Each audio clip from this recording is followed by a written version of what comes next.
قوموں کے حالات آتے ہیں، کوئی نئی بات نہیں ہے۔ آج کا مسلمان ایسا سمجھ رہا ہے کہ بس اکیلا وہ دنیا میں پہلی مرتبہ پریشان ہوا ہے۔ ارے خدا کے بندو، اگر تم کو یہ دنیا کی پریشانیاں پسند نہیں ہیں تو کسی اور دنیا میں جا کر بس جاؤ۔ یہ تو اس دنیا میں ہوتا ہی ہے بھائی۔ آپ کون خدا کے داماد ہو بھائی جو آپ پر مصیبتیں نہیں آئیں گی؟ کیا یہ سمجھ رکھا ہے؟ یہ تو دنیا میں افراد پر اور قوموں پر حالات آتے ہیں۔ مصیبت یہ ہے کہ ہمارے اندر یہ تمنا کوٹ کوٹ کے بھری ہوئی ہے کہ ہم دنیا میں بس حیدرآبادی بریانی کھاتے رہیں، مزے اڑاتے رہیں اور کم سے کم 3-4 شادیاں کرتے رہیں، اور یہاں بھی مزے اور وہاں بھی آخرت میں بس سیدھی جنت الفردوس میں پہنچ۔ ہم کو کوئی تکلیف نہیں ہونی چاہیے۔ کیوں؟ اس لیے کہ ہم مسلمان ہیں۔ ہم جھوٹے ہیں، ہوا کریں، ہیں تو مسلمان۔ ہم 420 ہیں، ہوا کریں، ہیں تو مسلمان۔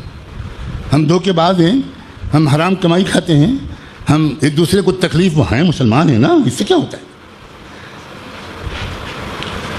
ہم وقت ضائع کرتے ہیں، دیا کریں، ہم خیر امت ہیں۔ ہم پیسے برباد کرتے ہیں، برباد کیا کریں، ہم خیر امت ہیں۔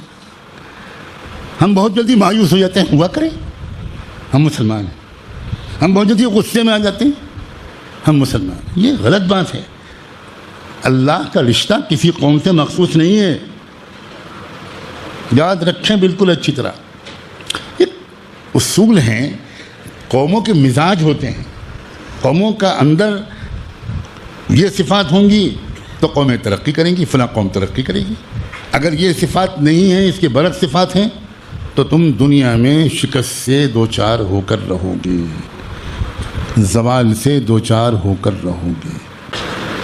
تو فرمایا کہ یہ جو یورپ کی قومیں ہیں، ان کے اندر ایک خصوصیت اور ہے کہ یہ کسی مصیبت سے دوچار ہوتے ہیں، قومی حادثے سے دوچار ہوتے ہیں، تو بہت جلدی اپنے آپ کو سنبھال لیتے ہیں۔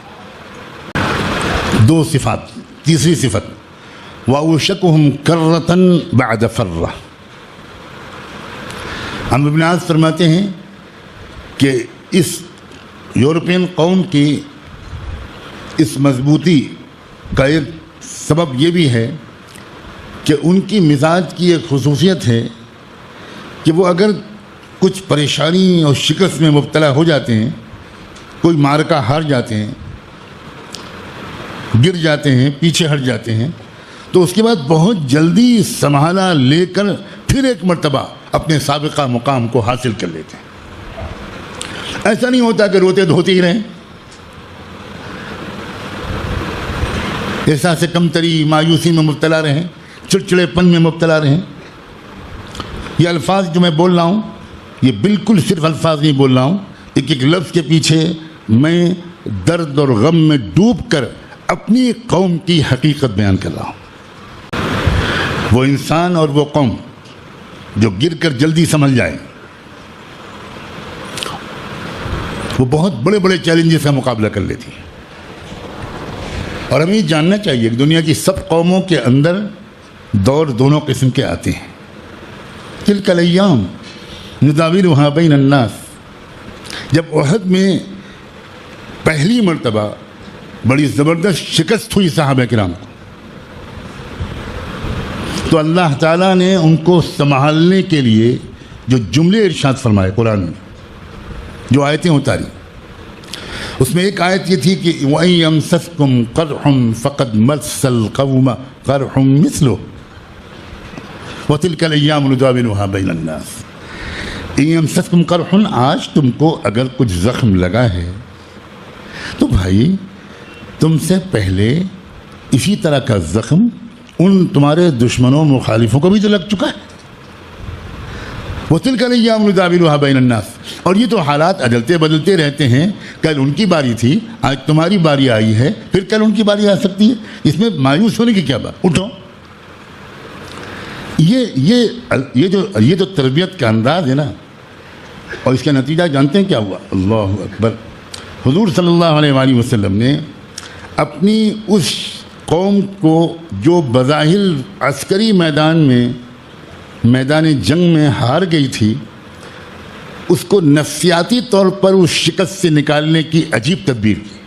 حضور اکرم صلی اللہ علیہ وآلہ وسلم صرف اس معنی میں نبی نہیں تھے جن معنوں میں آج کل عام مسلمان سمجھتے۔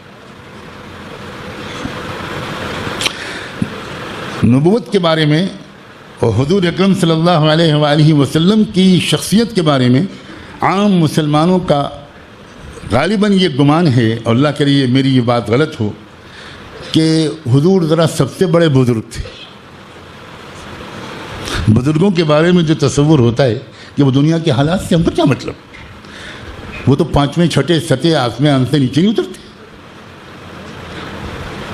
تو نبی کا مطلب سب سے بڑے بزرگ۔ بھائی حضور اکرم صلی اللہ علیہ وسلم بہترین فوجی قائد بھی تھے، بہترین سیاسی رہنما بھی تھے، بہترین مدبر بھی تھے، بہترین صحت کے اصول کے ماہر ترین رہنما